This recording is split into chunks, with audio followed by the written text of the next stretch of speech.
పరలోకమందున మా తండ్రి,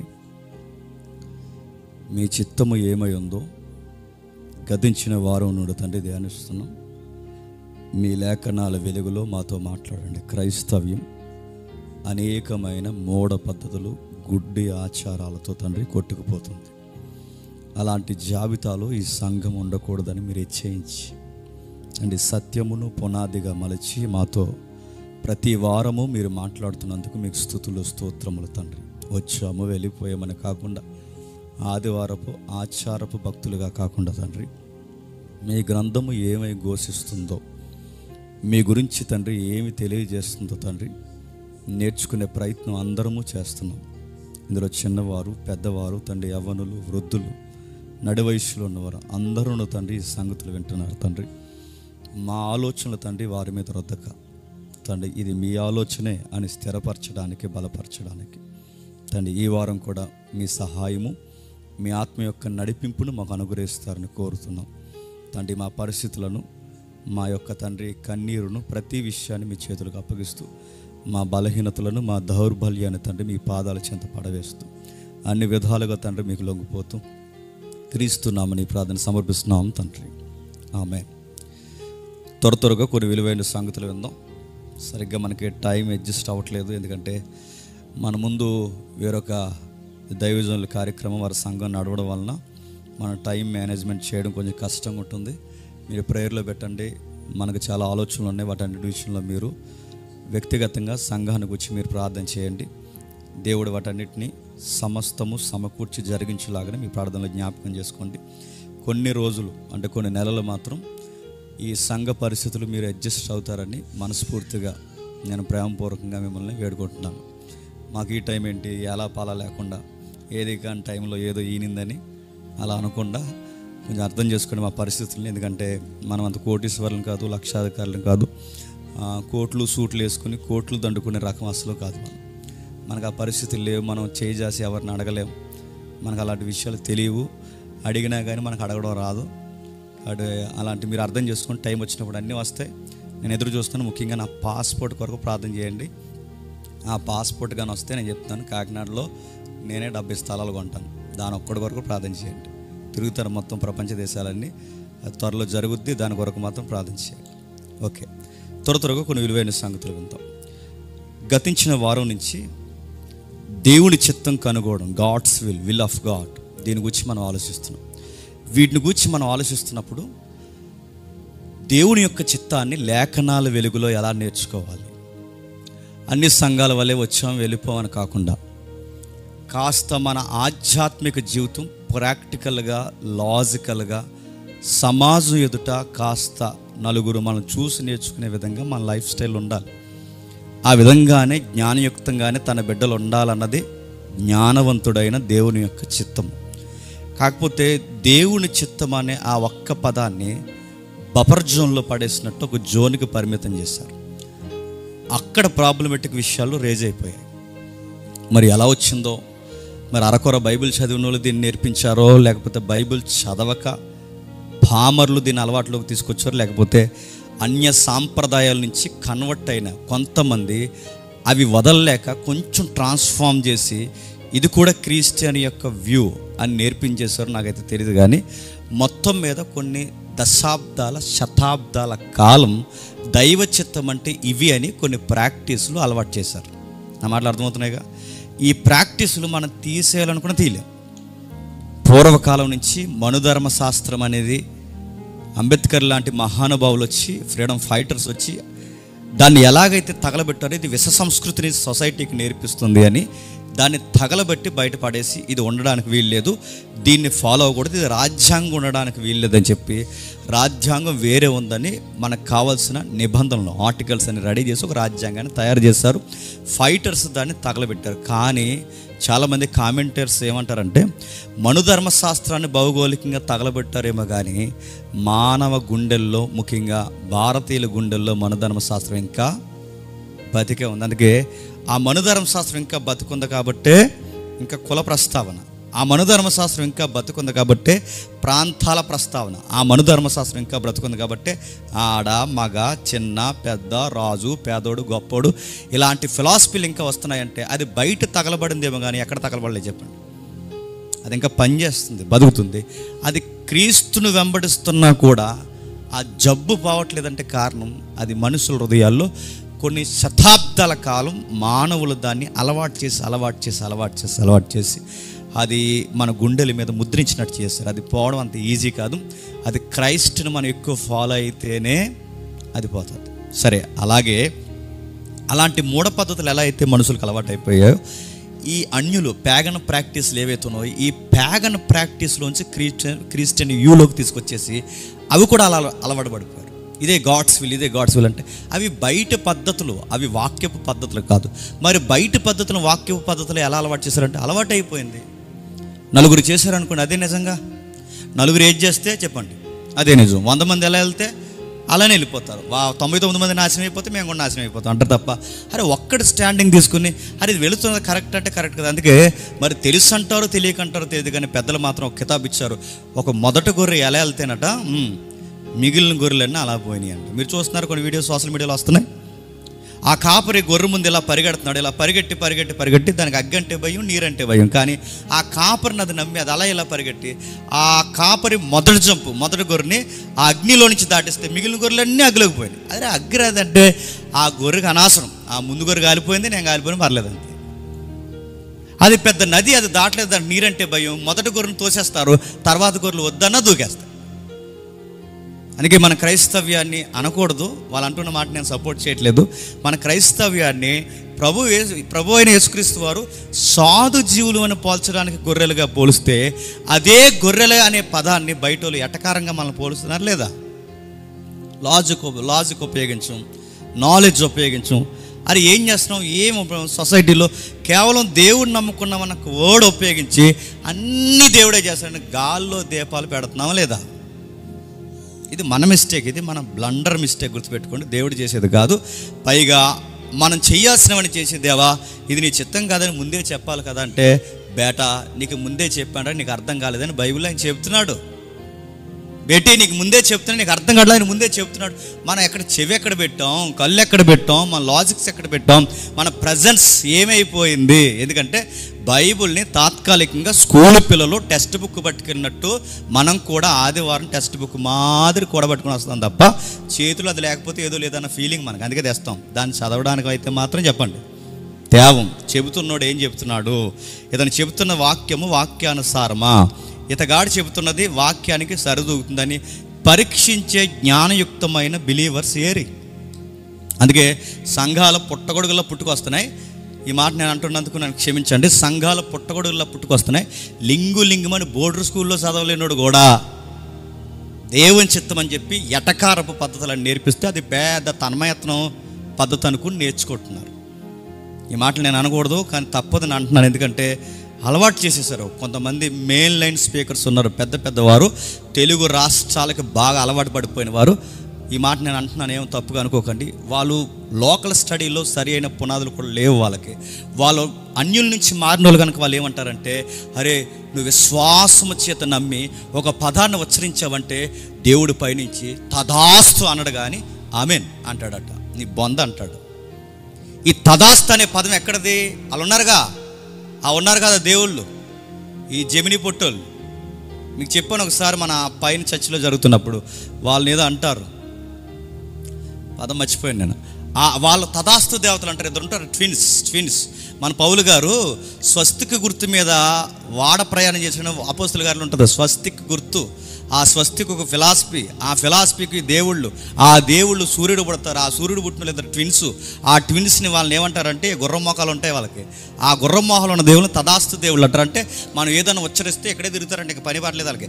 ఎక్కడే తిరిగి ఏమంటారంటే తదాస్తు అంటారంట.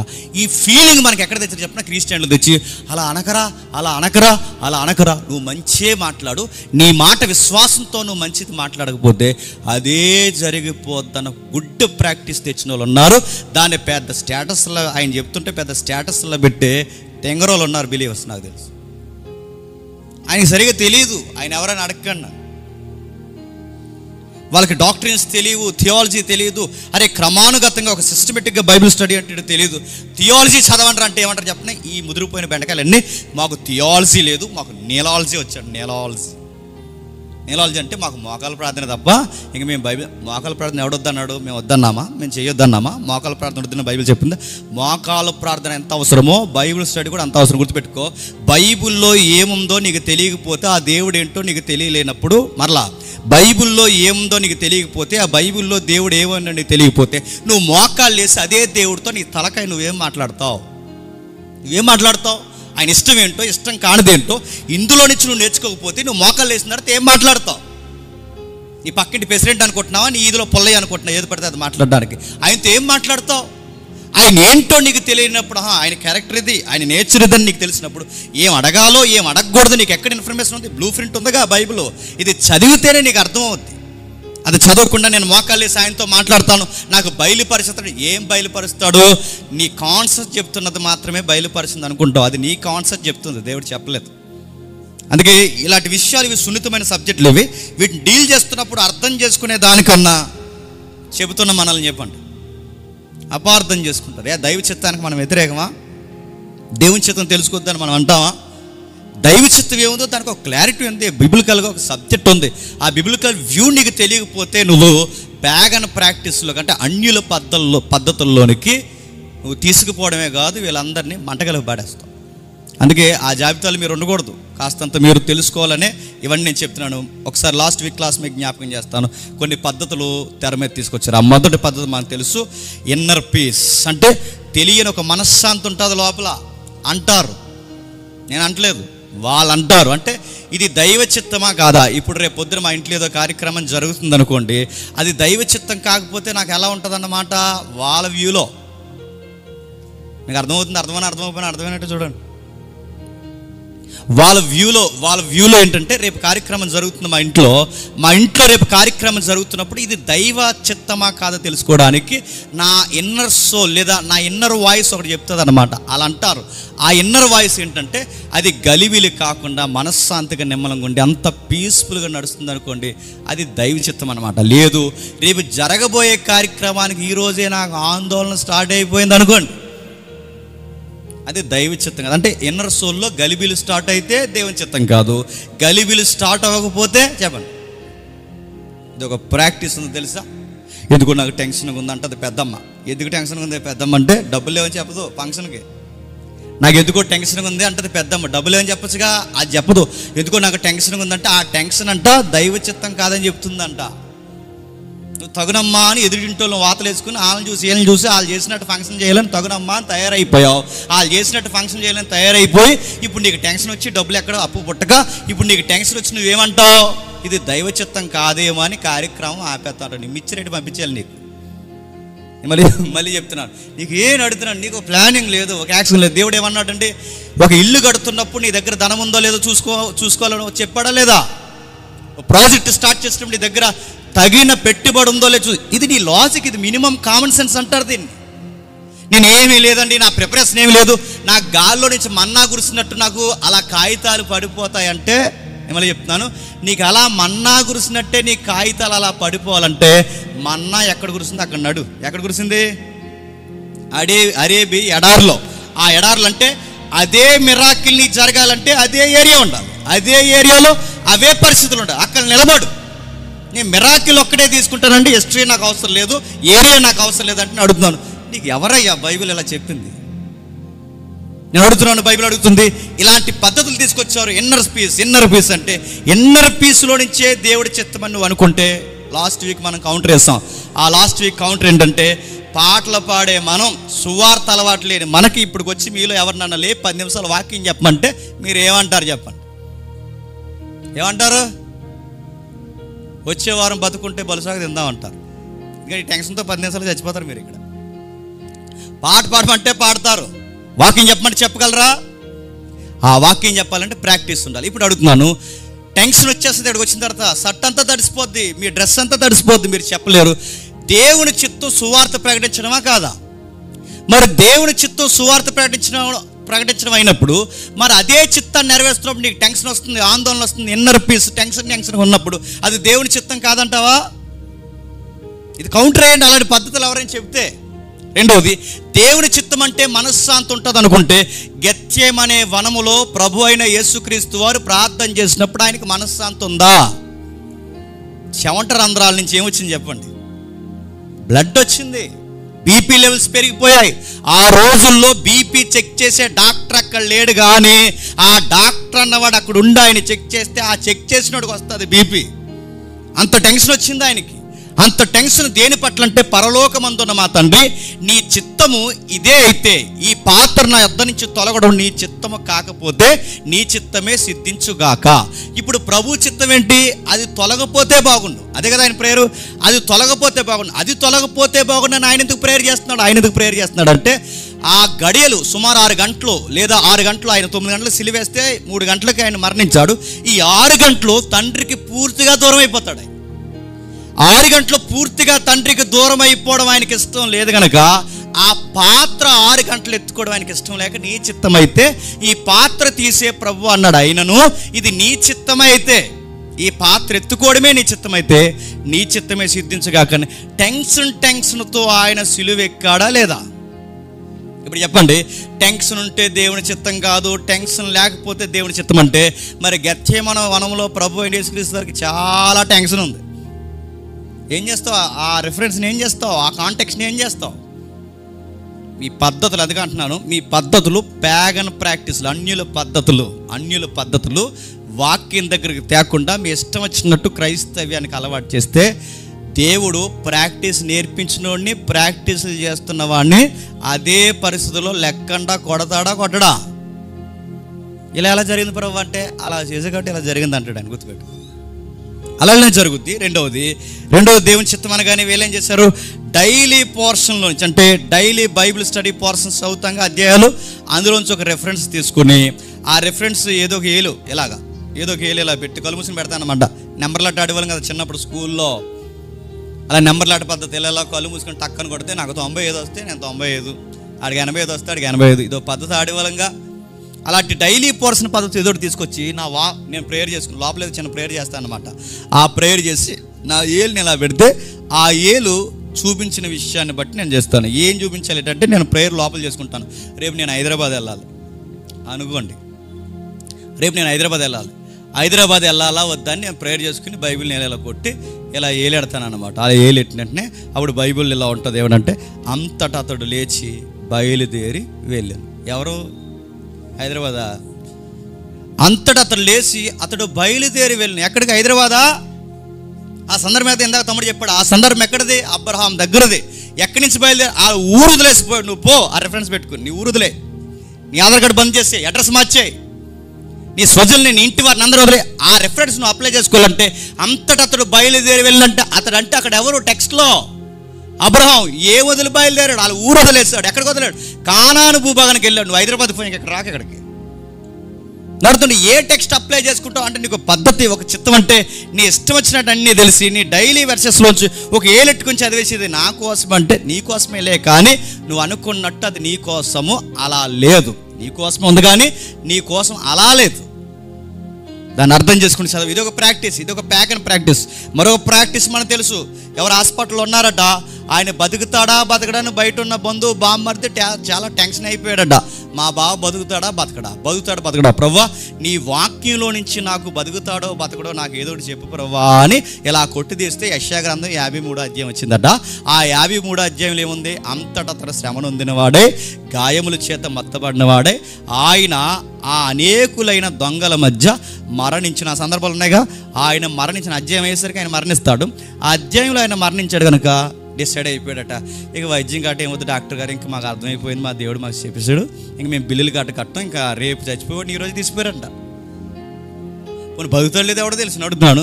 చచ్చిపోవడం డాక్టర్ చెప్తున్నాడు, అయ్యో ఓప్స్ ఉన్నాయా, మీరు వైద్యం కంటిన్యూ చేయండి. చేయరు. ఎందుకు? వాళ్ళకి యెషయా గ్రంథం 53వ అధ్యాయంలో తెలిసిపోయింది ఏమని, మా బాగా చచ్చిపోతాడని. ఈ ప్రాక్టీస్ల వల్ల రోగులను చంపేసుకున్న వాళ్ళు లేరు, ఈ ప్రాక్టీస్ల వల్ల బంధువులను చంపేసుకున్న వాళ్ళు లేరు అడుగుతున్నాను.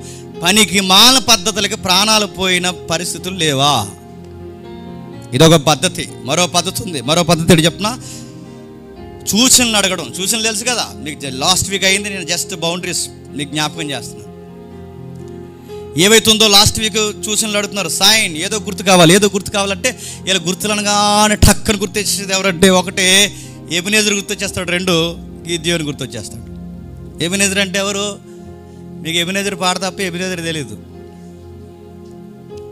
ఎబినేజర్ అంటే అబ్రహాం గారికి ఒక మెయిన్ సర్వెంట్ ఉండేవాడు. క్షమించండి, ఎలియాజర్ అంటే అబ్రహాం గారికి ఒక మెయిన్ సర్వెంట్ ఉండేవాడు. మెయిన్ సర్వెంట్, ఆయన కొడుకు మాదిరి. అప్పుడప్పుడు అబ్రహాం గారు ఎలా ఫీల్ అయ్యారంటే, నాకు ఎలియాజరే కొడుకు వంటి వాడు, నేను ఏమైనా అయిపోతే ఇంక ఎలియాజరే నెక్స్ట్ నా జనరేషన్ నామిని నేమ్గా కంటిన్యూ చేస్తాను అనుకునేవాడు. అలాంటి ఎలియాజరు ఇస్సాక్ గారికి వివాహ సంబంధాన్ని చూడడానికి వెళ్ళాడు కదా. ఆ సందర్భానికి వెళ్ళినప్పుడు, ఆ సందర్భాన్ని అంటే గుర్తులు అడుగుతారనమాట. అంటే ఏదో ఒకటి, ఇప్పుడు మేము ఈ స్థలంలో ఇల్లు కట్టాలొద్దా, మాకు ఏదో గుర్తు చూపించబడవు అంటే, ఏదో గుర్తు, ఏదో ఫీల్ అవుతానని గుర్తు. ఆ గుర్తు ఏంటంటే, ఈ మూలతో ఉన్నట్టు ఈ మూలతో ఉన్నప్పుడు నీళ్ళు పడిపోయినాయి అనుకోండి, బోరు పడిపోతే అది దేవుని చిత్తం. బోరు పడకపోతే, బోరు పడకుండా ఇలా అంకిమిందులో పడిపోలే వాళ్ళకి. ఇప్పుడు అడుగుతున్నాను, బోరు పడితే ఇలా ఒకరు అడుగుంటారు కదా, బోరు పడితే దేవుని చిత్తం అంటే నీళ్ళు పడితే దేవుని చిత్తం, నీళ్ళు పడకపోతే దేవుని చిత్తం కాదు, అంతే కదా వాళ్ళ ప్రాక్టీస్. ఆ ప్లేస్లో లంకిమిందులు తగిలేసినాయి అనుకున్నప్పుడు దేవుని చిత్తం కాదంటారా? అంటారా? ఇది మరి దేవుని చిత్తం అంట. మరి మీ నిర్ణయం ఏమైందిరా? లంకిమిందులు దొరికినండి ఎలా మారిపోయారని కానీ మారిపోతారు. ఇలాంటి గుర్తులు ఎబినేజర్ దగ్గర నుంచి ఇస్తున్నాడు, మీకు ఎలియాజర్ దగ్గర నుంచి. ఎలియాజర్ సందర్భం అడుగుతున్నాడు. ఎలియాజర్ సందర్భంలో నీకులా గుర్తు అడిగాడా? కల్లడి చదివారా? ఎలియాజర్ నీలాంటి గుర్తు అడిగాడు. ఏం అడిగాడు? ఒకసారి రండి, ఆ అమ్మాయి దగ్గరికి వెళ్దాం, ఒకసారి రండి, ఏం జరుగుతుందో ఒకసారి. 24వ అధ్యాయం, ఆదికాండం 24వ అధ్యాయం చూద్దాం ఒకసారి. ఆదికాండం 24వ అధ్యాయం, ఆదికాండం 24వ అధ్యాయం 12వ వచనం నుండి. ఆదికాండం 24వ అధ్యాయం 12వ వచనం నుండి. నా యజమానుడు అబ్రహాము దేవుడు అయిన యెహోవా, నేను వచ్చిన కార్యము నాకు త్వరలో సఫలము చేసి నా యజమానుడు అబ్రహాము మీద అనుగ్రహము చూపుము, చిత్తగించుము. నేను ఈ నేల ఓట యొద్ద నిలిచి ఉన్నాను, ఈ ఊరు వారి పిల్లలు నీళ్లు చేదుకోటకు వచ్చి, కాబట్టి అతని మాటలు గమనించండి, కాబట్టి నేను త్రాగున్నట్లు నీవు దయచేసి నీ కడవను వంచమని నేను చెప్పగా, నువ్వు త్రాగమని నీ ఒంటెలకు నీళ్లు పెట్టుదునని ఏ చిన్నది చెప్పునో ఆమెయే నీ సేవకుడైన ఇస్సాకు కొరకు నువ్వు నియమించినది ఉండును గాక అని ఏమన్నాడండి? మనమైతే ఈ సందర్భం ఎలా చేద్దాం చెప్పనా? దీన్ని ఏమంటారంటే, నేను ఇలా ఒంటి దిగుతాను, దిగిన వెంటనే ఏ పిల్ల అయితే ఇలా ఎదురుకు వచ్చేస్తాదో ఆ మొదటి పిల్లే చెప్పండి మా పిల్ల అన్నాడా? అక్కడ ఉందా? అలాగని ఏ పిల్ల అయితే ఇలా చూసిన వెంటనే ఇలా నా ఏపు చూసి హాయ్ అంటుందో ఆవిడే మైసాక్ గారు, అలా ఆవిడ అన్నాడా? లేదు, అలా లేదు. అక్కడ ఏమంటున్నాడు మీరు గమనించండి. ఎలియాజర్ కొన్ని పద్ధతులు పెడుతున్నాడు. ఏమని? నేను ఒంటి దిగి ఇంతమంది కన్యలు వస్తున్నారు ఈ బావి దగ్గరికి, ఇంతమంది కన్యలు వచ్చినప్పుడు మొదటగా కనబడిన అమ్మాయి అక్కడ లేదు. ఏ అమ్మాయి అయితే చూసి నవ్వుతుందో ఆ అమ్మాయి లేదు, అందమైన అమ్మాయి లేదు, ఎత్తుగొండాలని లేదు, సన్నగొండ ఇవేమీ లేవు. మరి ఏముంది? ఆయన పెడుతున్నాడు చూడండి, ఆ అమ్మాయికే పరీక్ష పెడుతున్నాడు. ఆ అమ్మాయి కంటే ఎంతమంది అమ్మాయిల్లో ఈ టెస్ట్ ఎవరైతే పాస్ అవుతారో ఆ టెస్ట్లో పాస్ అయిన అమ్మాయే నా యజమానిని కోడలు. ఏం టెస్ట్ పెట్టాడు? మొదట అనేకులకు దాతృత్వం కలిగిన గుణం ఉండాలి, బాటసార్లకి సహాయం చేసే గుణం ఉండాలంటే నీళ్ళు తాగుతావు పెద్ద ఆయన అని అడగాలి. రెండవది, నా ఒంటెలకు కూడా నీళ్ళు పెట్టాలి. మూడవది, ఆమె వర్జిన్ అయి ఉండాలి. నాలుగవది, అందరినీ గౌరవించే విషయాలు కలిగి ఉండాలి. ఇన్ని చెబుతున్నాడు చూడండి. అంటే ఆమెకి ఏమి నేర్పిస్తున్నాడు, ఆమెను ఏమని కొలుస్తున్నాడు? ఒకటి, ఆ రోజుల్లో ఆమె గూర్చి గుణవతి ఉండాలి, పనివంతురాలు ఉండాలి, క్యారెక్టర్ ఉన్న అమ్మాయి ఉండాలి. ఈ క్వాలిటీస్ ఏ అమ్మాయికి అయితే ఉంటాయో, ఈ బౌండరీస్లో ఏ అమ్మాయి అయితే ఉంటుందో ఆ అమ్మాయే మా యజమానుడికి కోడలు. ఇప్పుడు చెప్పండి, ఈ బౌండరీస్ పెట్టాడా లేదా? గుడ్డెద్దు సేలడ్డట్టు నా కల్లోకి ఎవరు వస్తుందో ఆ కల్లో ఉన్న పిల్లే బావి దగ్గర కనబడితే ఆ పిల్ల ఈ పిల్ల అన్నాడా? ఈ కళ్ళు వచ్చేది ఈ మధ్య ఏటో. మరి నాకు వచ్చింది పెళ్లి చూపులు అవుతున్న కొత్తలో హీరోయిన్ పేరు అడగండి, బ్రేక్లో చెప్తా. నిజంగా వచ్చింది. వాళ్ళ ఇంటికి ప్రేయర్ తీసుకెళ్ళింది, ప్రేయర్ చెప్పేస్తుంది. వాళ్ళ మామయ్య గారు ఉన్నారు, ఆడికి తెలుసు నేను ఎవరి పేరు చెప్తాను, వీళ్ళకి తెలుసు. వాళ్ళ మామయ్య గారికి వాకింగ్ చెప్పేస్తుంది. ఈవిడ నా కల్లోకి రావడం ఏంటి, ఈవిడ వాకింగ్ చెప్పించడం ఏంటి అనుకోండి. ఇది ఎప్పటికన్నా నెరవేరుద్ది అంటే నా బొంద నెరవేరుద్ది. ఆవిడే పోయింది దేవుళ్ళ వచ్చి బయటికి. నడుతున్నాను. ఆవిడే పోయింది, దేవుళ్ళు వచ్చి నడుతున్నాను. ఇవన్నీ నెరవేరుతాయా? ఇవన్నీ జరిగే కార్యక్రమాలా? కల్లోకి రారయ్యా. నీ కల్లోకి వస్తుందని నువ్వు తేడాగా ఏదో ఆలోచించి పడుకుంటున్నాను, గుర్తుపెట్టుకో. కల్లోకి వచ్చాడు, వెనక నుంచే కనబడుతుందంటే ఆడు ఎవడు కనబడుతున్నాడు? ఏడో వెనక నుంచి కనబడుతున్నాడు, సైడ్ నుంచి కనబడుతుంది ఆవిడ, ఆ సున్ని ఆవిడదే. ఇలాంటివన్నీ ఉండవు. మీరు ఏ చూసి వచ్చేసరి ఎట్లా సారి మూవీలు ఏవో అవన్నీ బైబిల్లో ఉండవు. ఆయన కొలతలు పెడుతున్నారు చూడండి. గుణవత అయి ఉండాలి, పనివత అయి ఉండాలి, క్యారెక్టర్ ఉండాలి. ఆమె గురించి మాట్లాడుతూ ఆమె నువ్వు నియమించిందని ఎలా అంటానంటే క్యారెక్టర్లో, వర్క్లో, ఆమె యొక్క బిహేవియర్లో, మాటలో, ప్రతి విషయంలో ఈ 4 టెస్టుల్లో అమ్మాయి పాస్ అయితే, ఏ అమ్మాయి అయితే ఆ కొలతలకు సరిపోద్దో ఆ అమ్మాయినిచ్చి మా యజమానికి భార్యగా చేస్తాము ప్రభువా. ఇప్పుడు చెప్పండి, ఇప్పుడు నువ్వు పెళ్లి చూపులకు వెళ్తే ఈ 4 నీకు వర్తించవా? నా కేవలం కల్లోకి వస్తుందంటావా? క్యారెక్టర్ చూడవా? చూస్తావా చూడవా? నేను క్యారెక్టర్ ఏం చూడను ప్రభు, ఇంకా నాకు డైరెక్ట్గా ఇంకా 70 mm స్కోప్లు వేసి చూపించాంటావా? క్యారెక్టర్ చూడవా? ఆ మొబైల్ డేటా ఏంటి, ఏం వాడుతుంది, స్కూల్కి వెళ్తుంది, క్షమించండి, కాలేజ్కి వెళ్తుందా, యూనివర్సిటీలో చదువుతుందా, ఎక్కడికి వెళ్తుంది, ఏం చేస్తుంది, తన క్యారెక్టర్ ఏమి తెలుసుకోవా? తన ఫ్రెండ్ సర్కిల్ ఏంటి, తన టేస్ట్లు ఏంటి, డిజైర్లు ఏంటి, ఏం తెలుసుకోవా? నాకు దేవుడు మాత్రమే చూపించాడంటే కాపురం అయ్యాక ఇవన్నీ కనబడతాయి. పెళ్ళి అయ్యాక ఇదేట ఎలాగున్నావు దేవుని చిత్తం అనుకుంటుంటే నువ్వు ముందు చూసుకోలేదు అయ్యో. నువ్వు ముందు చూసుకో. కేవలం బయట చూసి వచ్చితే ఎలా కుదురుద్ది? తన చదువులేంటి, తన ఇష్టాలేంటి, ఎక్కడెక్కడ తిరుగుద్ది, ఎవరెవరు ఫ్రెండ్ సర్కిల్, తను ఎలాంటి డేటాలు వాడుతుంది, ఫేస్బుక్ ఏంటి, ఇన్స్టా ఏంటి, వాట్సాప్ ఏంటి తెలుసుకో. తన క్యారెక్టర్ ఏంటో బయట కనుక్కో. స్టోరీస్ ఏమైనా ఉన్నాయా తెలుసుకో.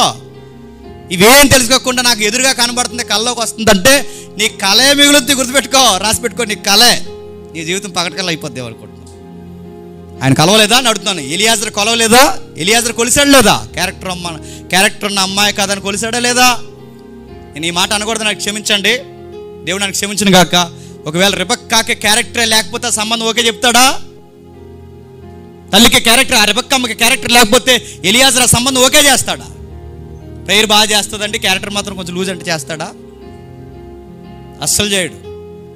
నేను స్టేటస్ పెట్టాను, వీలైతే చూసారు లేదని లేదు కానీ ఇప్పుడు జనరేషన్ ఎలా ఉందో చెప్పనా? ఈ పెళ్ళిళ్ళ జనరేషన్ జాగ్రత్త. పెళ్ళిళ్ళ జనరేషన్ ఎలా ఉందంటే వీళ్ళు సోమవారం నుంచి శనివారం వరకు వీళ్ళు ఇష్టం వచ్చినట్టు తిరిగేస్తారు. క్లబ్బుల్లో సినిమా థియేటర్లు, పార్కులు అవన్నీ తిరిగేసి వీళ్ళు ఇష్టం వచ్చినట్టు తిరిగేసి సోమవారం నుంచి శనివారం వరకు ఊగేసి ఆదివారం తెల్లబట్టలు వేసుకుని వచ్చేస్తారు. ప్రేయర్ చేస్తుంటే మనకు మతిపోతుంటుంది, పాటలు పడుతుంటే మనకు మతిపోతుంటుంది. ఈడేటి ఇలాగంటే ఆడ ఆదివారం నాడు వేసాడు తెల్ల సొక్కం. ఈవిడ కూడా పగలంతా ఇష్టం వచ్చినట్టు, క్షమించండి, సోమవారం నుండి శనివారం వరకు, నిన్న అమ్మాయిది పెట్టాను మీరు చూసారు లేదో, సోమవారం నుండి శనివారం వరకు ఇష్టం వచ్చినట్టు తిరిగేసి సడన్గా ఆదివారం వచ్చేసరికి ఒక మంచి ప్లెయిన్ డ్రెస్ వేసుకొని వచ్చేసి ఇక్కడ సీరియస్గా పాటలు పాడేసి మనకి ఇక్కడ సీరియస్గా వాక్య పరిచయలో పాల్గొంటుంటే మనం అనుకుంటాం ఎంత భద్రాలు అనుకుంటాం. భద్రాలు కాదు అయ్యా, సోమవారం చూడు సెటప్ ఎలా ఉంటుందో అర్థమవుతుంది నీకు ఆదివారం వైట్ డ్రెస్ వేసుకొచ్చేస్తే ఏదో అనుకుంటున్నావు? అడుగుతున్నాను. వర్షిప్ ఉంటే సరిపోదు, మళ్ళీ చెప్తాను, పాలు పంపులు ఉంటే సరిపోవు. ఆమె మండే టు సాటర్డే వరకు ఎలా ఉందో కూడా తెలుసుకోవాల్సిన బాధ్యత చెప్పండి నీది. దేవుడు చెప్పలేదా? ఇది మినిమం కామన్ సెన్స్ అంటారు. నువ్వు సెట్ చేసుకోవాల్సింది. అందుకే క్యారెక్టర్ ఏంటో చూస్తాడు, తన యొక్క వర్క్ ఏంటో చూస్తాడు, ఆమె యొక్క ఈ మాట అంటున్నాను క్షమించండి, ఆమె వర్జిన్ కాదు కూడా చూశాడు, గమనించాడు. వర్జిన్ వాళ్ళకి తెలిస్తే ఆ రోజుల్లో ఉన్న పెద్దవాళ్ళకి వాళ్ళ వర్జినిటీ ఎలా కనిపెట్టాలో వాళ్ళకి తెలుసు, వాళ్ళు గమనించారు. అప్పుడు ఆ సంబంధాన్ని ఓకే చేశాడు. అందుకే కితాబిస్తున్నాడు బైబిల్ రచయిత, సమకాలీన పరిస్థితులు కితాబిస్తుంది. ఆ చిన్నది మిక్కిలి చక్కనిది, ఆమె కన్య, ఆమెకి ఏ పురుషులతో కూడా స్టోరీస్ ఏమీ లేవు. ఆ బావిలోకి దిగి ఆ నీళ్ళు తోడుకొని పైకి ఎక్కి ఆ ఒంటెలకి పెద్ద ఆయనకి చాలా ప్రేమతో నీళ్ళు పెట్టినప్పుడు అప్పుడు అన్నాడు, ఇలాంటి పిల్లని చేసుకోకపోతే ఇంకెలాంటి పిల్లని చేసుకోవాలని ఆ సంబంధం ఓకే చేసేసాడు. ఇప్పుడు కూడా ఈ కాంటెక్స్ట్ నువ్వు తీసుకుంటే నాకు సైని ప్రవ్వా, నాకు గుర్తీ ప్రవ్వా అంటే గుర్తులు ఇచ్చాడు, వెళ్ళి గుర్తెట్టు. ఆ గుర్తులేడు చెప్పిన పొద్దున్నే లేగుస్తుందా, పాస్పోర్ట్తో టీ తాగుతుందా, గుర్తెట్టు, వెళ్ళి గుర్తుపెట్టు. పని చేస్తుంది ఇంట్లో చేయదా, తిన్నా కంచం కూడా తీయదా చూడు, ఇంట్లో అమ్మ నాన్నకి సహాయపడుతుందా లేదు చూడు, క్యారెక్టర్ ఉందా లేదు చూడు, నలుగురు సహాయకం చేసే గుణం ఉందా లేదా, శుచిమోహం ఉందా చూడు, ఇవన్నీ చూడు, ఇవి చూసుకోవాల్సిన బాధ్యత నీది. అందుకే దేవుడు అంటున్నాడు, దేవుని వెలుగులో ఆమె క్యారెక్టర్ని, అంటే ఎబినేజర్ కూడా క్షమించండి ఎలియాజర్ కూడా ఆ రోజు ఆ సంబంధం ఓకే చేయడానికి దేవుని మీద ఆధారపడ్డాడా లేదా? దేవుడి మీద ఆధారపడ్డాడు. ఈరోజు కూడా మనం దేవుని మీద ఆధారపడితే ఈ 4 బౌండరీస్ దాటిపోకండి. మరో సందర్భం చూపిస్తారు గుర్తులు అనగానే. న్యాయాధిపతుల గ్రంథం ఒకసారి రండి. న్యాయాధిపతుల గ్రంథం గిద్యోను సందర్భం. న్యాయాధిపతుల గ్రంథం గిద్యోను సందర్భం. న్యాయాధిపతుల గ్రంథం గిద్యోను సందర్భం. 6వ అధ్యాయం మొదటి వచనం. కాంటెక్స్ట్ ఇటు చూద్దాం ఒకసారి. 6వ అధ్యాయం మొదటి వచనం. ఇశ్రాయేలీయులు యెహోవా దృష్టికి దోషులై ఉన్నందున, యెహోవా దృష్టికి ఇశ్రాయేలు ఎలా ఉన్నారట? యెహోవా దృష్టికి, క్షమించండి, ఇశ్రాయేలు యెహోవా దృష్టికి దోషులైనందున, అంటే నేరస్తులు. ధర్మశాస్త్రం లేదు, పండగలు లేవు, పద్ధతులు లేవు, పూర్తిగా నైతికతను మర్చిపోయారు. ఇశ్రాయేలు పూర్తిగా ఆధ్యాత్మికంగా దిగజారిపోయారు. అలా దిగజారిపోయినప్పుడు దేవుడు మిద్యానీయులకి, అమోనీయులకి ఇశ్రాయేల్ని పలుమార్లు అప్పగించేసిన సందర్భమే న్యాయాధిపతులు. ఫిలిస్తీన్లకు దొరికారు, మిద్యానీయులకు దొరికారు, అమోనీయులకు దొరికేలా దేవుడు చేశాడు. ఆ దొరికేలా ఎప్పుడైతే చేశారో లబోదిబాని గుండెలో బాదుకున్నారు. ఇంకా ఎక్కడ జరిగింది? 6వ వచనం చూడండి. దేశము పాడు చేయుటకు వారిని దానిలోనికి వచ్చిరి. ఇశ్రాయేలీయులు మిద్యానీయులకు మిక్కిలి హీన దశకు వచ్చినప్పుడు వారు యెహోవాకు మొరపెట్టిరి. అంటే దేవుడే పంపించాడు, దేవుడే కొట్టిస్తాడు. దేవుడే ఎప్పుడైతే వీళ్ళని తొలగొడుతున్నాడో అప్పుడు ఆ శ్రమలో నుంచి ఇశ్రాయేలు ఏం చేస్తున్నారు? దేవునికి మొరపెట్టగా, ఆ మొరపెడుతున్నప్పుడు 10వ వచనంలో, మీరు అమోరీయుల దేశము నివసించుచున్నారు, వారి దేవతలకు భయపడకూడదు అని మీతో చెప్పిదని, కానీ మీరు నా మాట, అది మీరు చేసిన మిస్టేక్. ఆ దేవతల జోలికి పోవద్దన్నాను, ఆ కల్చర్లో చేతులు పెట్టొద్దన్నాను, వారితో మీరు చెట్టా పట్టాలు వేసుకోవద్దని చెప్పాను. మీరు ఏం చేశారు? నువ్వు అలాగ అంటావులే, నువ్వు ప్రేమ కలిగిన దేవుడు, ఇప్పుడు తిడతావు, రేపు కొడతావు, ఎల్లుండి మమ్మల్ని వచ్చి మళ్ళీ హక్ చేసుకుంటావు, నువ్వెంతైనాను ప్రేమ కలిగిన దేవుడు, నమ్మదగిన వాడవని ఇదో ఫిలాసఫీ ఏడిసింది ఎవరికి? ఇశ్రాయేలుకి. మేము ఏం చేసినా మమ్మల్ని అర్థం చేసుకుంటాం. ఎందుకంటే అబ్రహాం, ఇస్సాకు, యాకోబులకి మాట ఇచ్చిన దేవుడు, అవి మమ్మల్ని ఎలా వదిలేస్తావంటే, మాట ఇస్తాడు, మాట వినకపోతే చెప్పండి అలా లేకపోతే ఇలా కూర్చోబెడతాడు కూడా. ఇశ్రాయేలు అలా చేశారు, కొట్టాడు, నలిపేశాడు. వాళ్ళు వచ్చి తొలగొట్టారు, వాళ్ళ ధాన్యాన్ని ఎత్తుకెళ్ళిపోయారు. మిద్యానీయులు చాలా అణిసివేతకు గురి చేశారు ఇశ్రాయేలుని. అంత అణిసివేతకు గురి చేసినప్పుడు ఇశ్రాయేలు బాధపడి మొరపెట్టినప్పుడు అప్పుడు దేవుడు ఆన్సర్ చేస్తున్నాడు, మిమ్మల్ని ఎందుకు నేను ఎలా నలిపేస్తున్నానంటే మీరు ఇతర నమ్మకాల్లోనికి పోయారు. మనం కూడా దేవుని చిత్తం అనే పేరుతో ఇతర నమ్మకాలను తెచ్చి దేవుని దగ్గర పెడుతున్నామా లేదా? ఇతర నమ్మకాలు అవి. మనసులో మనశ్శాంతి ఉందంటే ఇతర నమ్మకాలా కదా అవి? అలాంటి నమ్మకాలని తెచ్చి మీరు ఇతర నమ్మకాల్లోకి పోయి మీరు వాటిని నమ్ముతున్నారు కనుక అంతకు అనిసివేత గురి చేసినట్టు. టెక్స్ట్ ఏం చెప్తుంది, సందర్భం ఏం చెప్తుందంటే, సందర్భం మనకు అర్థమయ్యేలా చెప్తుంది. ఇశ్రాయేలు దేవునికి పూర్తిగా వ్యతిరేకంగా ఉన్నారు. ఆ టైంలో వీళ్ళకి సేవియర్ అవసరమా కదా?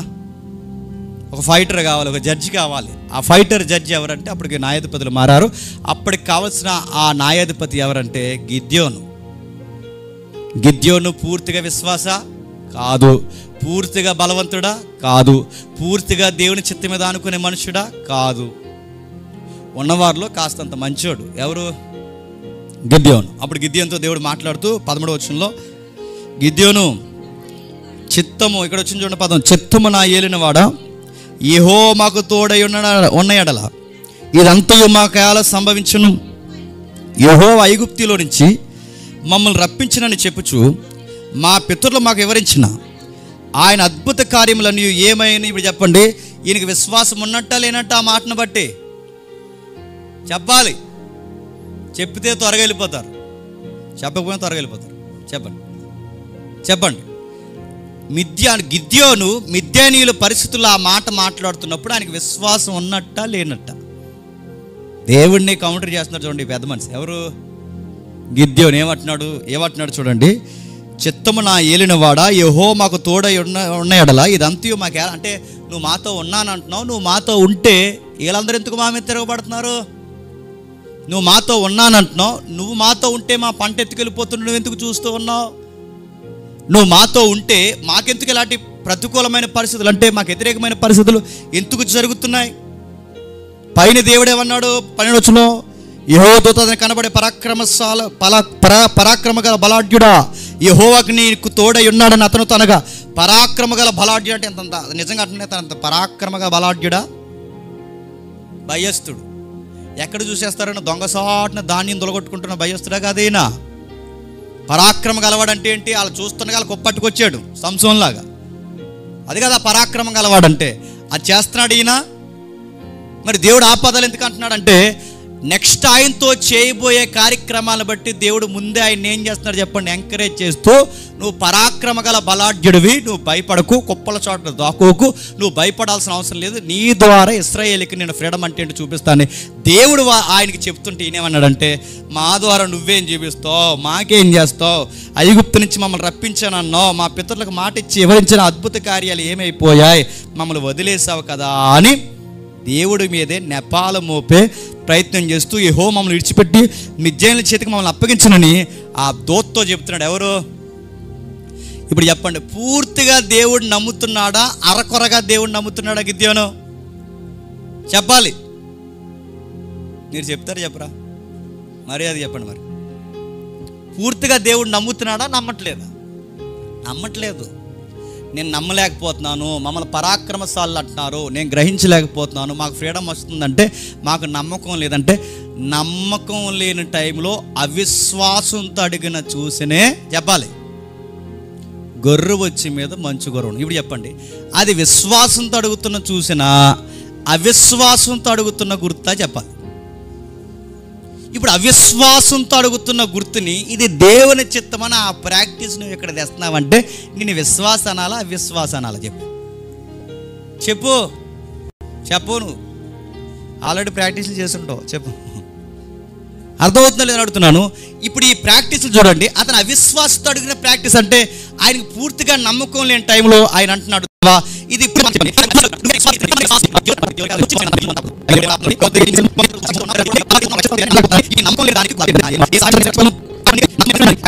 అయినానేమి నేను నీకు తోడైందును గనుక ఒకే మనుషుని హతము చేసినట్లు మిద్యానీయులను హతము చేద్దామని చెప్తున్నాడు. ఇతని మీద ఇతనికే నమ్మకం లేదు. ఎవరికి?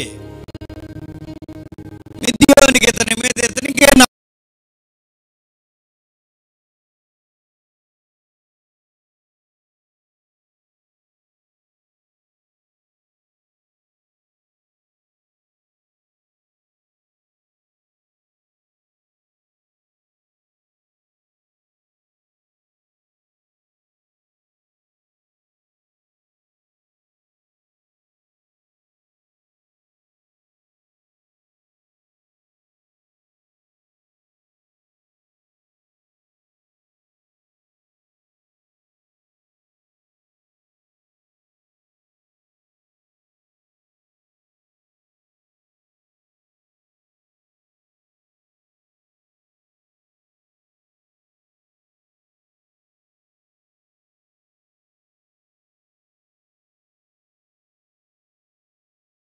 నమ్మకం లేదు, దేవుడి మీద నమ్మకం లేదు, పరిస్థితుల మీద నమ్మకం లేదు, విశ్వాసం లేదు. అలాంటి టైంలో ఆయన అడిగిన పద్ధతే, గొర్రెబొచ్చి మీద మంచు కురవాలి, గురిస్తే నీ చిత్తం.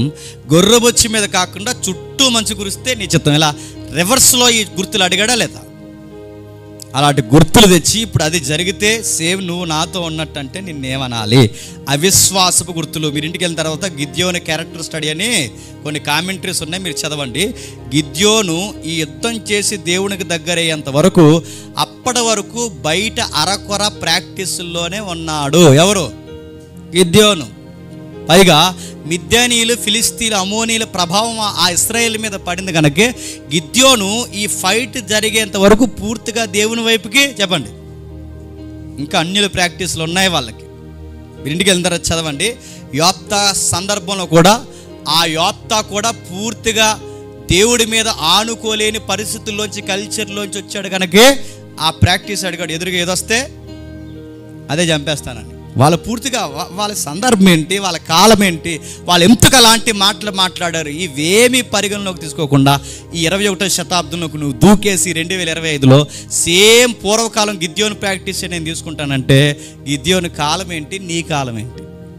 సందర్భాలు ఏం చూడవా? దేవుని చిత్తం అంటే ఒకటి ఎలియాజర్ పద్ధతి అని, రెండు దేవుని చిత్తం అంటే గిద్యోని పద్ధతి. అంటే అది పద్ధతి కాదు, పద్ధతి లేని పద్ధతులు. గుర్తుపెట్టు.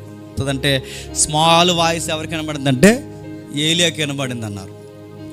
మిక్కిలి మెల్లనైన గుసగుస, ఏలియా లేచినాడు అనేదో స్వరం వినబడినట్టు ఇప్పుడు మనకు కూడా దేవుడు ఎక్కడో దిక్కు నుంచి చెప్తాడట. ఇప్పుడు నాకు పెద్ద ప్రశ్న ఏంటంటే, లోపల నుంచి చెప్తాడా లేదంటే ఆ మూల నుంచి ఎక్కడి నుంచి అని చెప్తాడా, లేదా ఈ పక్క నుంచి వస్తుందా?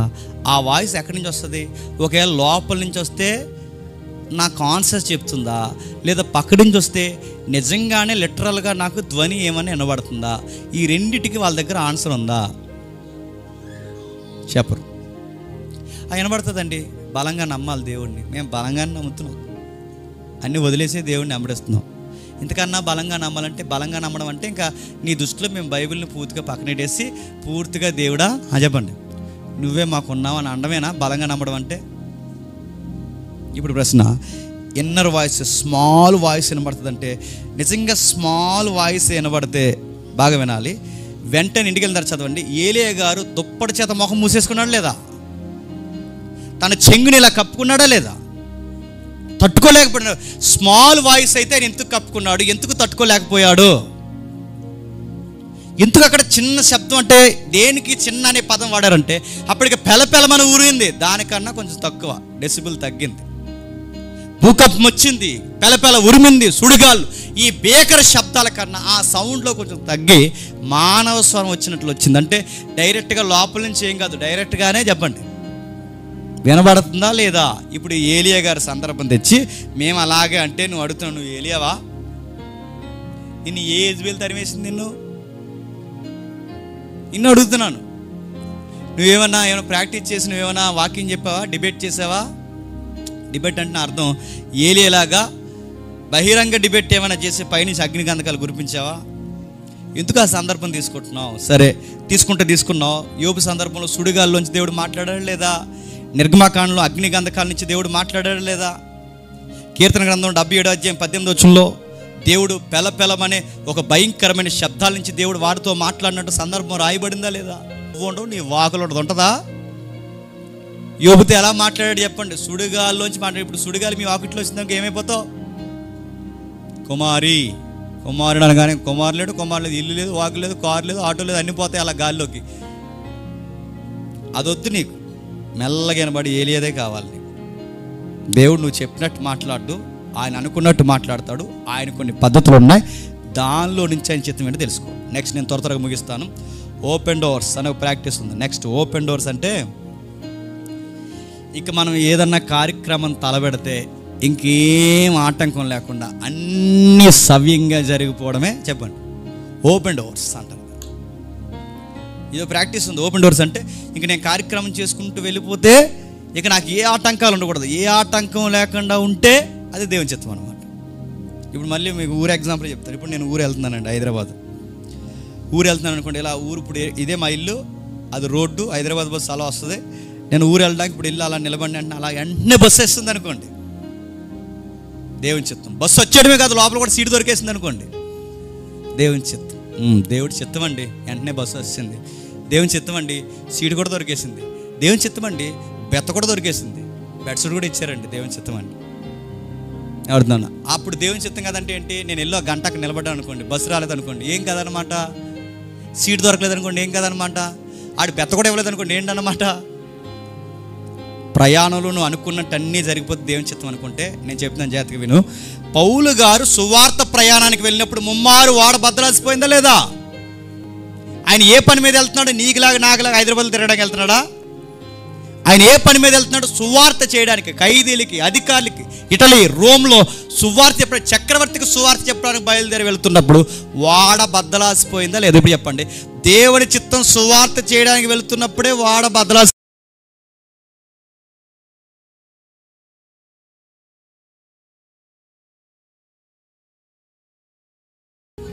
ముమ్మారు బెత్తములతో కొట్టబడితిని, ఒకసారి రాళ్లతో కొట్టబడితిని, ముమ్మారు వాడపగలు. ఇవన్నీ ఎక్కడ కలుగుతున్నాయి చెప్పండి? సువార్త, తండ్రి చిత్తము నెరవేర్చగలుగుతున్న ప్రయాణంలో కలిగిన ఆపదలు. ఓపెన్ డోర్స్ అనే దాన్ని రెఫరెన్స్ దగ్గర తెలిస్తే నీ డోర్ ఓపెన్ అవ్వదు. ఏమవుతుంది చెప్పండి? క్లోజ్ అయిపోద్ది. ఓపెన్ డోర్స్ అంటే అన్నీ సవ్యంగా జరిగిపోతేనే దేవుని చిత్తం కాదు. పౌలు గారికి అన్నీ సవ్యంగా జరగట్లేదు, అన్నీ చెప్పండి వ్యతిరేకంగా జరుగుతున్నాయి. మార్తా మరియలు ఉన్నారు, వాళ్ళ బ్రదర్ కోసం రిక్వెస్ట్ పెట్టారు. 4 రోజుల ముందే ఇన్ఫర్మేషన్ ఇచ్చారు. నీ స్నేహితుడు, మా సహోదరుడు చనిపోయేలా ఉన్నాడు, ప్రభువా నువ్వు త్వరగా మా ఇంటికి రమ్మంటే ఇప్పుడు అప్పుడే రానన్నాడు ఆయన. ఎందుకు ప్రభువా అని అడిగితే ఆన్సర్ లేదు, పంపించేశాడు వాళ్ళని. 4 రోజుల తర్వాత అంత్యక్రియలు కూడా రాలేదు ఆయన. ఇరుగు పొరుగు ఎల్లమ్మ, పక్కింటి పుల్లమ్మ, యూదులందరూ వచ్చారు కానీ ఆయన రాలేదు. ఎన్నో కామెంటరీలు వినుంటారు వాళ్ళు. ఏమనంటే దేవుడు అన్నారు, ప్రభు అన్నారు, అదన్నారు, ఆయనే సర్వం అన్నారు, కనీసం అంత్యక్రియలు కూడా రాలేదు. ఏడి మీ దేవుడు, ఏడి మీ రక్షకుడు అన్నప్పుడు, ఇన్ని మాటలు పడినప్పుడు ఎప్పుడు వచ్చాడు చెప్పిన ఆయన? కుళ్ళిపోయిన శవం కుళ్ళిపోయిన తర్వాత 4 రోజుల తర్వాత వచ్చి ఎక్కడ పాతి పెట్టారని అడిగారు. ఇప్పుడు చెప్పండి, ఆ ఇద్దరు దేవుడిని నమ్మిన బిడ్డలా కదా? చనిపోయిన లాజరు దేవుడిని నమ్మినోడు కదా? ఇప్పుడు వాళ్ళకి అనుకూలంగా జరిగాయా, వ్యతిరేకంగా జరిగాయా చెప్పండి? కానీ అక్కడ దేవుడి చిత్తం ఏంటి చెప్పిన? లాజరు చనిపోవడం దేవుని చిత్తం. లాజరు చనిపోకుండా ఉండడం మన చిత్తం, లాజరు చనిపోవడం దేవుని చిత్తం. స్టెఫను చనిపోకుండా ఉండాలన్నది మన చిత్తం, స్టెఫను చనిపోవడం చెప్పండి దేవుని చిత్తం. అనుకూలంగా జరగడమే దేవుని చిత్తం కాదు, మనకు వ్యతిరేకంగా జరగడంలో కూడా చెప్పండి దేవుని చిత్తం ఉంటుంది. పౌలు గారికి కొరడాలు, బాధలు, ఇబ్బందులు, ఎన్నిపోట్లు, మోసాలు ఎన్నో జరిగాయి. ఇవన్నీ నీ సేవలో నాకెందుకు ఇలా జరుగుతున్నాయి ప్రభు అంటే, ప్రతికూలతలు కూడా నా చిత్తమే పౌలు, నీ బలహీనతల యందే నా కృప మరింత సంపూర్ణం అవుతుంది, పడు ఆ బాధలు అలా పడన్నాడు. ఇప్పుడు చెప్పండి, మనకు బాధలు, ఇబ్బందులు వచ్చినప్పుడు దేవుడు మా ఎడలు లేడనుకోకండి. గిద్యోన్లాగా మనకు సమస్యలు ఎక్కువైపోయినప్పుడు దేవుడు మనల్ని వదిలేసాడు అనుకోకండి. దేవుడు మనతోనే ఉన్నాడు. కొన్ని ఎందుకు అనుమతిస్తున్నామంటే ఏమో అందులో ఆయనకి ఏం పర్పస్ ఉందో మనకి తెలీదు. ప్రస్తుతానికి లాజరు చనిపోతున్నప్పుడు అప్పుడు వస్తే బాగుండు అన్నది ఆ మేరీ. ఆవిడేమంది? నువ్వు ముందే వస్తే బాగుండు ప్రభువా, ఇక పరిస్థితులన్నీ చేదాటిపోయి అంటే ప్రభు అన్నాడు చెప్పిన, ఆ అబ్బాయి అలా చనిపోవాలి, నా తండ్రి మహిమ నిమిత్తం అలా చనిపోయాడు.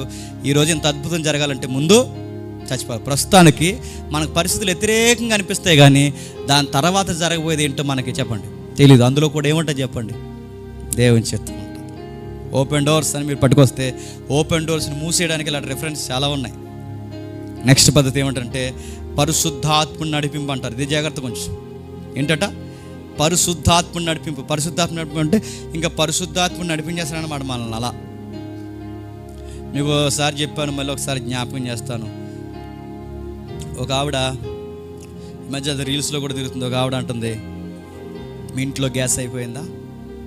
అయిపోయింది. అయిపోయినప్పుడు మీరు ఏం చేస్తారంటే ముమ్మారు పరిశుద్ధాత్ముడికి 3 సార్లు పరిశుద్ధాత్మ దేవా గ్యాస్ అయిపోయింది, పరిశుద్ధాత్మ దేవా గ్యాస్ అయిపోయింది, పరిశుద్ధాత్మ దేవా గ్యాస్ అయిపోయింది అంటే గ్యాసోడు గ్యాస్ సిలిండర్ వేసి వెళ్ళిపోతాడంట. చూసారా వీడియో అది? మరీ పరిశుద్ధాత్మని గ్యాస్ సిలిండర్ మోసుకునే వాళ్ళు చేస్తారేటండి. గ్యాస్ సిలిండరు, వాటర్ ట్యాంకులు, ఇంకేమైనా చెప్పండి, ఇంట్లో పప్పు, ఉప్పు. పరిశుద్ధాత్మ 3 సార్లు చెప్తే గ్యాస్ వచ్చేద్దండి ఇంటికి. ప్రభుత్వానికి దిక్కులేదు గ్యాస్ ఇవ్వడానికి.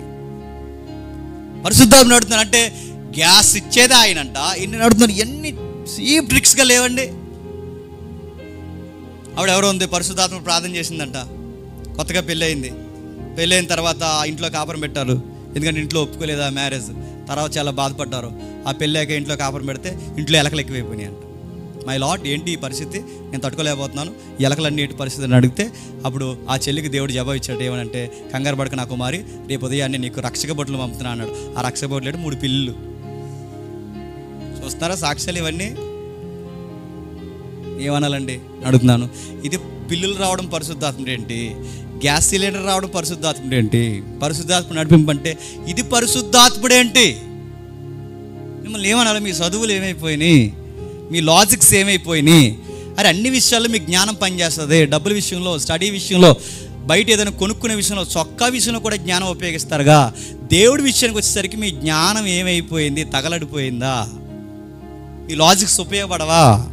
మీ స్టడీస్ ఏం చేస్తున్నారు? సరే ఏదో చేశారు, పరిశుద్ధాత్మ నడిపింపంటే ఎక్కడ నడిపిస్తారని ఒకసారి రెఫరెన్స్ చూడు. యోహాను సువార్త 16వ అధ్యాయం, త్వరగా యోహాను సువార్త 16వ అధ్యాయం 13వ వచనం ముగించేద్దాం. యోహాను సువార్త 16వ అధ్యాయం 13వ వచనం. అయితే ఆయన అనగా సత్య స్వరూపైన ఆత్మ వచ్చినప్పుడు మిమ్మల్ని సర్వ సత్యములోనికి నడిపించండి. ఎక్కడ నడిపిస్తాడు? గ్యాస్ కొండ దగ్గర కాదు, చెప్పండి, అక్కడ ఉంది. సర్వసత్యములోనికి ఆయన వచ్చినప్పుడు మిమ్మల్ని సర్వసత్యంలోనికి. సర్వసత్యం అంటే వాక్యం. ఇప్పుడు చెప్పండి, పరిశుద్ధాత్ముడు మన జీవితంలో ఏం చేసినా దేనిలో నుంచి నడిపించి చేస్తాడు చెప్పండి? వాక్యంలో నుంచే చేస్తాడు. ఆయన వాక్యాన్ని దాటేది చెప్పండి చేయడు. తాను రాయించిన వాక్యాన్ని తానే మీరి, తాను రాయించిన వాక్యాన్ని పక్కన పెట్టి ప్రత్యేకంగా నీకేమైనా చేస్తాడనుకుంటున్నావా? ప్రభు అయిన యేసుక్రీస్తు వారు స్వయంగా చెప్పాడుగా, ఆయన ఏమి చేసినాను నా వాటిలో నువ్వు తీసుకునే చేస్తాడు. ఆయన ఏమి చేసినాను ఇదిగో వాక్యములోనికి నడిపిస్తాడు. అంటే నిన్ను ఏం చేసినా ఆయన వాక్యంలోనే పరిధిలోనే ఉంచుతాడు తప్ప వాక్యానికి పరిధి అవతల కందిపప్పు, గ్యాస్ సిలిండర్లు ఏమీ చెప్పడు. ఇది మీరు అనుకుంటున్న తన్మయత్నం. నీకు చెప్పాను జోకి ఎంతమంది గుర్తుందో, నేను ముగిస్తాను. పప్పు వండిందంట అలా ఆయనకి, పప్పులు ఉప్పు ఎక్కువ వేసింది, మరి ఏం చూసి వండింది ఏటో, ఉప్పు ఎక్కువైపోయినంటే మరి కుదురుగొండొచ్చుగా వండింది పక్కనెట్టి ఇంకేదో మూసుకుని తింటున్నాడు, నోరు మూసుకుని తింటుంటే చెప్తుంది ఎలా ఉందండి అని అడిగిందంట. నీ మొహంలో ఉంది పప్పు, ఇలాగ ఎప్పుడు ఎలా తగలెట్టావు అన్నాడట. అంటే అదేంటి ఉప్పు ఎక్కువ వేసాడు, ఎప్పుడు ఎలాగ వండేడు సార్ అనగానే పక్క వెళ్ళిపోయి సీరియస్గా సరే నెక్స్ట్ బాగా వండుతాను అనగా అనలేదు, పక్క వెళ్ళిపోయిందంట. చెప్పాలి కదా అందంట. ఎవరినే? దేవుడిని. పరిశుద్ధాత్మ వచ్చి ఇప్పుడు ఉప్పులు పప్పులో చెప్పండి చెప్పాలి కదా అంటుందండి. ఎవరిని? వెంటనే దేవుడు సింహాసనం మీద కంగారైపోయి అయ్యో నా బిడ్డ ఉప్పు ఎక్కువ వేసింది అని ఇప్పుడు ముల్లోకాలు వదిలొచ్చేయాలి నీకోసం అంటే రొక్కటి వాళ్ళు లేడండి ఇలా సాక్ష్యాలు అన్నిటికీ. అందుకే చెప్తున్నాను, ఇవి దేవుని యొక్క ప్రాక్టీసులు కావు, ఇవి మీ ప్రాక్టీసులు, మీకు సంబంధించినవి. అందుకే చెప్తున్నాడు చూడండి, ఆయన సర్వసత్యంలో నడిపిస్తాడు. పరిశుద్ధాత్మ అనగానే ఒక పాయింట్ టచ్ చేసి మనం వెళ్ళిపోతాం. పరిశుద్ధాత్మ అనగానే మిరాకిల్స్ ఎక్కువ గుర్తొస్తాయి. మిరాకిల్స్, అద్భుతాలు చేస్తాడు. ఎస్, ఆయన అద్భుతాలు చేస్తాడు కదంటలేదు. అప్పుడు జరిగిన అద్భుతాలు లాంటివి ఇప్పుడు జరగాలి అంటే, ఇందాక చెప్పిన మాట, అప్పుడు జరిగిన అద్భుతాలు లాంటివి ఇప్పుడు కూడా జరగాలంటే అప్పటి పరిస్థితులే చెప్పండి ఇప్పుడు ఉండాలి. అలాంటి పరిస్థితుల్లోనే ఈరోజు కూడా ఉండాలి. అప్పుడు జరిగిన ఎగ్జాక్ట్ మిరాకిల్ నీకు జరగాలంటే అప్పుడు లాంటి పరిస్థితుల్లోనే ఇప్పుడు నువ్వు కూడా ఉండాలి. ఉన్నావా? చెప్పు. లేవు. ఆ చరిత్ర లేదు, ఆ పరిస్థితులు లేదు, ఆ కాలం లేదు, ఆ వ్యక్తులు లేరు. కానీ అప్పుడున్న పరిశుద్ధాత్మ అప్పుడులాగే నీకు చేయాలంటే, అప్పుడున్న పరిస్థితులు అప్పుడులాగే ఉంటే ఇప్పుడు కూడా చేయడానికి ఈయనేమి చేతగాని దేవుడు ఇంకా చేస్తాడు. అప్పుడున్న పరిస్థితులు ఏంటంటే అప్పుడు బైబిల్ లేదు. ఉందా? దేవుని చిత్తం ఏంటో సర్వచిత్తం పూర్తిగా బయలుపరచబడిందా? బౌండరీస్ ఏంటో మనకు తెలుసా? అప్పుడు ఆ రోజుల్లో చదువులు ఉన్నాయా? ఆ రోజుల్లో చెప్పే నాయకులు ఉన్నారా? ఆ రోజు దైవ దర్శనం పూర్తిగా తెలుసా? ఆ రోజులు ఇంత విజయం ఉందా? లేదు. అందుకే ఆ రోజుల్లో ఆ పరిస్థితులు ఆ మిరాకిల్స్ జరిగేవి. ఈ రోజుల్లో దేవుడు నీకు చదువులు, జ్ఞానము, రైటింగ్స్, బుక్స్ ఇన్ని ఇచ్చి నీకు ఇప్పుడు జాగ్రత్తగా చూడవయ్యా, నీతో నేను మాట్లాడుతాను ఈ పుస్తకంలో నుంచి అంటే, ఈ పుస్తకం అంటే ఈ బైబిల్ని పక్కనెట్టి నాకు అలాగే చేయప్రవ్వ అలాగే చేయప్రవ్వ అంటూ నువ్వు ఎలాగన్నా ప్రార్థన చేయి, ఎర్ర సముద్రం మళ్ళీ పాయలు అవ్వదు. నువ్వు ఎలా అన్నా పాయలు చేయి, సూర్యచంద్రులు ఆగరు. నువ్వు ఎలాగన్నా ప్రార్థించే, సూర్యచంద్రుడు ఆటోడు కూడా ఆగడు. గుర్తుపెట్టుకో మాట. దేవుడు ఏం చెప్తున్నాడో కాస్తంత గమనించు. వాక్యం ద్వారా దేవుడు ఏం మాట్లాడుతున్నాడో గమనించు. అందుకే చూడండి, John Kennedy Bible writer, Bible teacher, ఆయన ఏమంటాడంటే, జాన్ కెనడీ ఏమంటాడంటే, ఆ బైబిల్ టీచర్ ఎలా అంటాడు, మంచి మాట మీకు లాస్ట్ వీక్ జ్ఞాపకం చేశాను.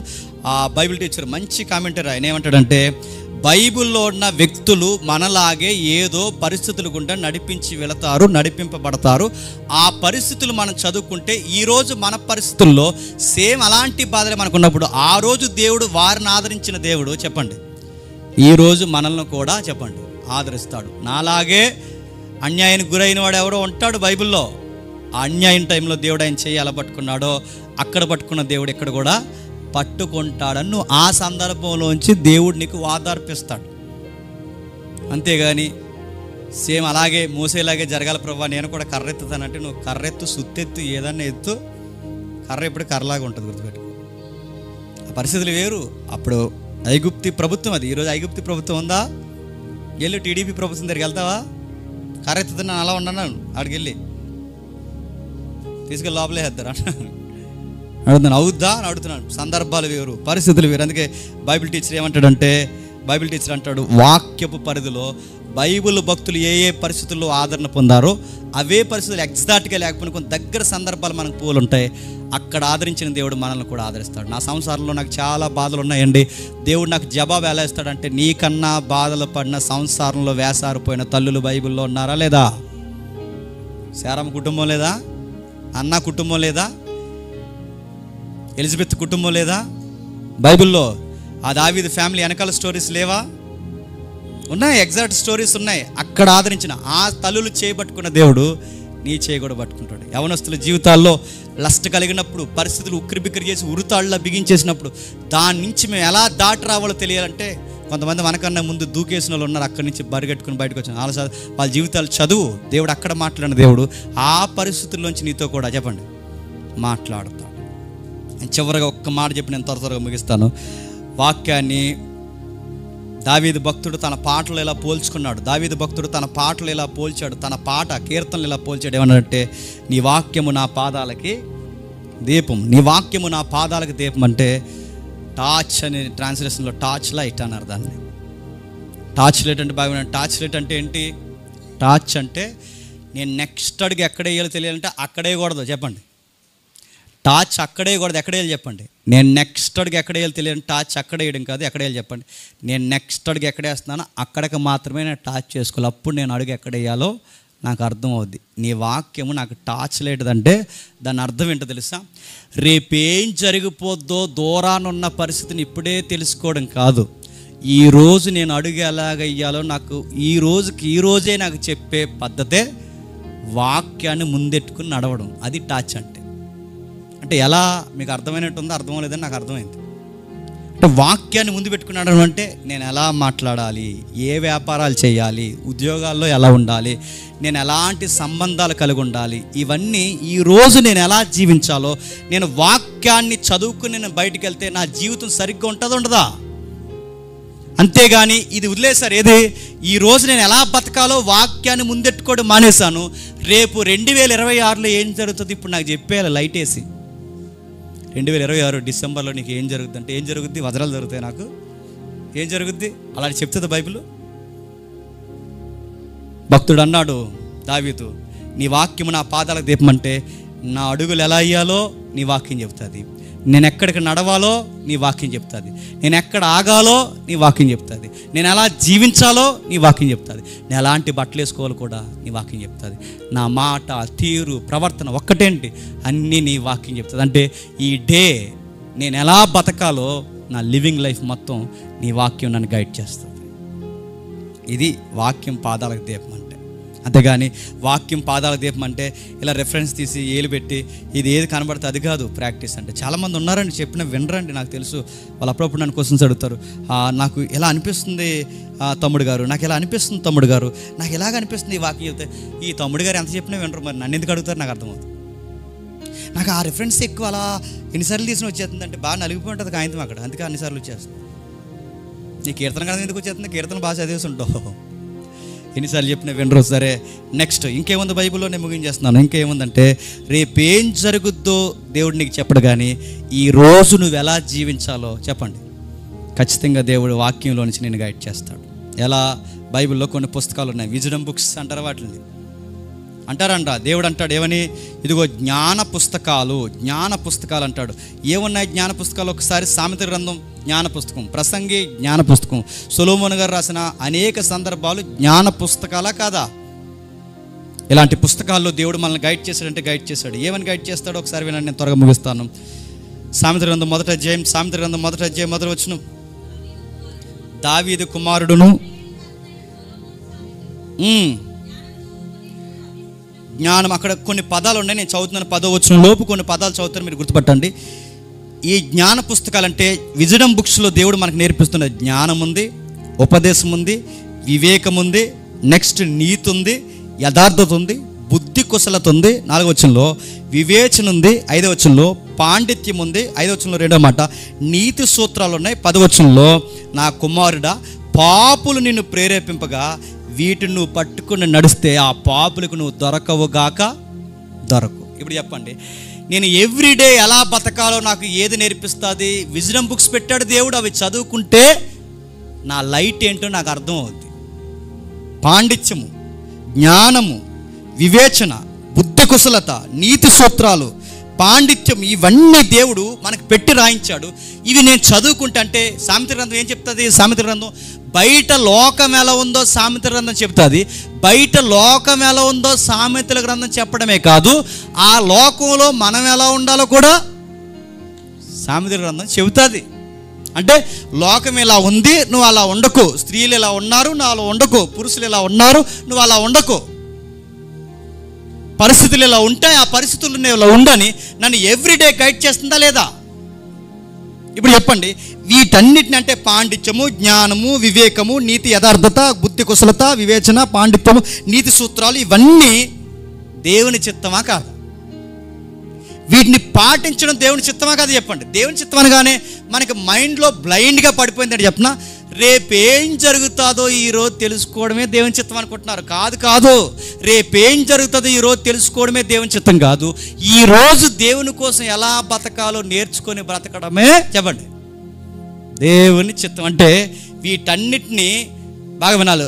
నా జీవితంలో ఏదో ఒక రోజు దేవుని చిత్తం ఏంటని ఆ రోజు కనిపెట్టడం దేవుని చిత్తం కాదు.